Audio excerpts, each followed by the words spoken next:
साथियों नमस्कार, कैसे हैं? उम्मीद सा विश्वास है कि आप सभी साथी अच्छे हो। साथियों, आपने देखना शुरू कर दिया है स्कोर प्लस। आज हम चर्चा बहुत ही बेहतरीन टॉपिक पर करने वाले हैं जो विद्यार्थी को बहुत डिस्टर्ब करता है। साथियों, अगर आप रेलवे की तैयारी कर रहे हैं तो रेलवे के विज्ञान के बारे में हम लोग जानेंगे। अगर आप लोको पायलट की तैयारी कर रहे हैं, टेक्नीशियन की तैयारी कर रहे हैं, जूनियर इंजीनियर की तैयारी कर रहे हैं, ग्रुप डी की तैयारी कर रहे हैं, एनटीपीसी की तैयारी कर रहे हैं, तो ये वीडियो आपके लिए है खास, क्योंकि इसके बिना आपकी सिलेक्शन नहीं हो पाएगी। तो सबसे पहले हम लोग साथी चर्चा करने एक एक बिंदु वार साथी चलेंगे। साथियों, अब हम लोग बात जब आगे साथी करेंगे तो सबसे पहले आता है कि जो सिलेबस में क्या लिखा रहता है। तो जनरली अगर हम बात करें साथी, एलपी के प्रीलिम्स में, पीटी परीक्षा में, ग्रुप डी के परीक्षा में, एनटीपीसी के परीक्षा में कुछ इस तरह की बातें लिखी रहती है कि the general science syllabus cover physics, chemistry, life science of the 10th standard. यानी बायोलॉजी, लाइफ साइंस में फिजिक्स, केमिस्ट्री और इन्वायरमेंट के भी पोर्शन पूछते हैं, और आज के ट्रेंडिंग में साइंस एंड टेक्नोलॉजी के भी सवाल पूछ रहे हैं, जो कि आप करंट अफेयर से भी इसे जोड़ सकते हैं। हम लोग इसके डिटेल्स में जानते हैं कि किस एग्जाम में कितने नंबर ऑफ क्वेश्चन आते हैं, क्या क्या हमें पढ़ के जाना है। तो सबसे पहले हम बातें साथी एलपी के प्रीलिम्स की बात करें। साथियों, एलपी का जो पीटी होता है वो 75 क्वेश्चन का होता है, जिसमें 20 क्वेश्चन साइंस के रहते हैं। 20 प्रश्न साइंस के रहते हैं, 22 भी हो सकता है, कोई बात नहीं है। इसमें क्या बोला है कि देखो, मैंने जो अभी कहा, फिजिक्स, केमिस्ट्री और लाइफ साइंस यानी बायोलॉजी 10वें लेवल का बोला है। प्रीलिम्स की बात हो रही है, पीटी की बात हो रही है, यानी सीबीटी 1 की बातें हो रही है। क्लियर है अपनी बात?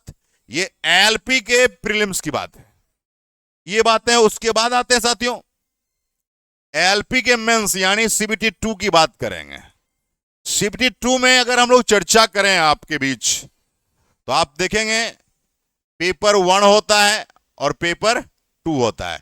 पेपर 2 आपका 75 क्वेश्चन वाला ट्रेड है भाई मेरे, ट्रेड है। पेपर 1 की बात करेंगे, 100 क्वेश्चन रहते हैं, जिसमें ये 40 यहां लिखा गया, लेकिन साथियों 40 से 50 इसका रेंज मान के चलिए, यानी इसमें 50% इसका रोल है। और इसका नाम यहां पर है बेसिक साइंस इंजीनियरिंग नाम है। यहां पर साइंस नहीं नाम है, बेसिक साइंस इंजीनियरिंग इसलिए नाम है क्योंकि इसमें इंजीनियरिंग ड्राइंग भी पढ़ना है, पूरा साइंस नहीं पढ़ना है, थोड़ा सा अलग सिलेबस है। देखिए अपना, सबसे पहले आपको बोला है कि इंजीनियरिंग ड्राइंग पढ़ना है, projection, view, drawing instrument, lines, geometric figure, symbolic representation, यानी ड्राइंग में इतना पढ़ना है। साइंस में पढ़ना है unit measurement, mass weight density, work power energy, speed velocity, heat and temperature, basic electricity, lever and simple machine, occupational health and safety. ये topic आपको ट्रेड में भी पढ़ना है साथी, चाहे कोई भी ट्रेड हो, सब ट्रेड में पढ़ना है। पर्यावरण पढ़ना है, आईटी लिटरेसी यानी कंप्यूटर भी पढ़ना है। 40 से 50 क्वेश्चन आएंगे। ये मेंस की बात है। मेंस जो है, मैंने आपको पहले ही कहा कि पेपर 1 होता है, पेपर 2। पेपर 2 ट्रेड है, जो कि ओनली क्वालिफाइंग नेचर का, लेकिन इतना आसान नहीं है। पेपर 1 में 100 क्वेश्चन में 40 से 50 question basic science engineering drawing ही पूछे जाते हैं, यानी बहुत इंपॉर्टेंस है साथी। ये थे लोको पायलट की बात। अब आते हैं साथियों टेक्नीशियन को लेकर। टेक्नीशियन में क्या है साथी? सबसे पहले टेक्नीशियन 1 की चर्चा करेंगे।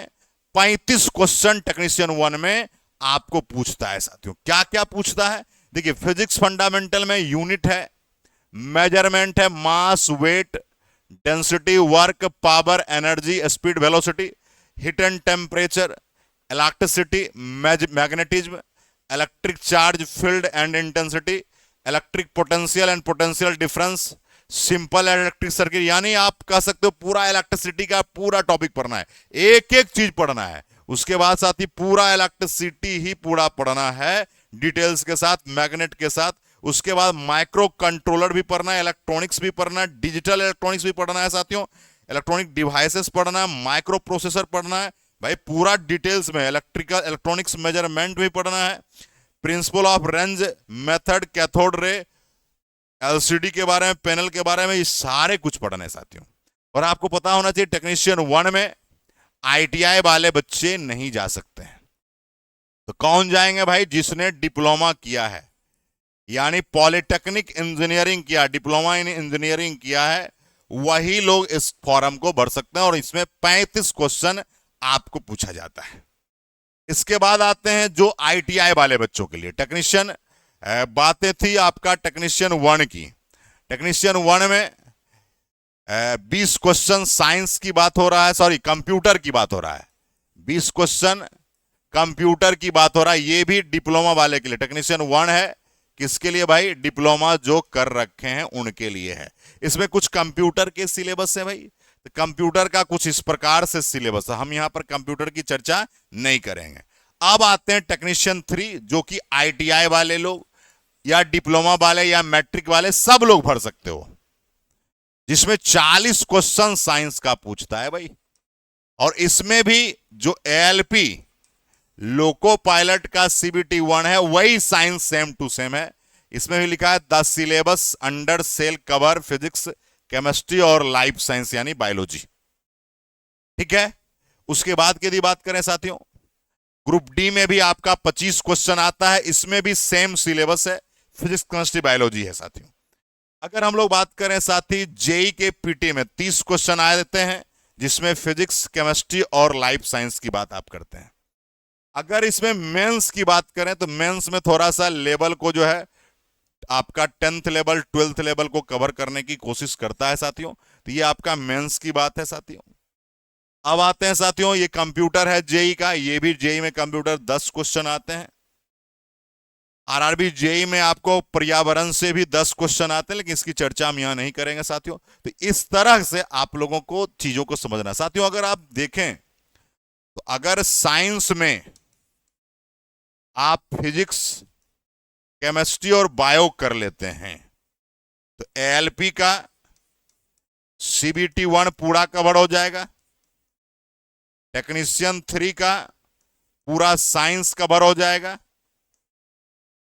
ग्रुप डी का पूरा साइंस कवर हो जाएगा।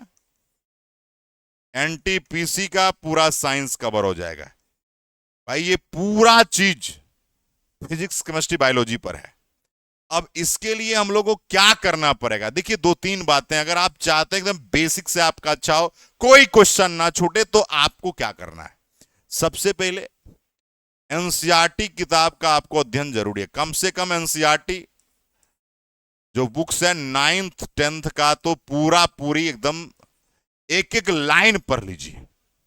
उसके बाद एक आपका एनसीईआरटी एग्जाम्पलर है, जिसका एमसीक्यू पूरी बना लीजिए। एक आपको किताब पढ़ना है और इसमें एमसीक्यू बनाना है। 2 बात हुई। तीसरा बात, एक बातें हुई कि एनसीईआरटी किताब पढ़ना है, दूसरा बातें हुआ कि एनसीईआरटी एग्जाम्पलर बनाना है। तीसरा बातें, प्रीवियस ईयर क्वेश्चन जो रेलवे का मोटा वाला साइंस का आता है, जिसमें group D, NTPC, ALP, technician सारे के सवाल रहते हैं, उसको एक एक करके हर चैप्टर वाइज बनाइए। देखिए आपको तैयारी से कौन रोक सकता है। तो साथियों, यदि आप ALP, technician, group D, NTPC, JE की तैयारी कर रहे हैं तो आपके लिए यही साथी है। बहुत सारे बच्चों का कमेंट आया कि सर यूट्यूब पर रेगुलर सीरीज लाया जाए। साथी बहुत जल्द शानदार कॉन्सेप्ट के साथ हम लोग आ रहे हैं, बहुत जल्द। बहुत बहुत धन्यवाद आपका। एक बार जरूर आप इस वीडियो को शेयर कीजिएगा दोस्तों के बीच, कि ज्यादा से ज्यादा लोग हमारे साथ जुड़े और बेनिफिट उठा पाए। बहुत बहुत धन्यवाद। जय हिंद है, क्रांतिकारी सलाम है, जिंदाबाद है।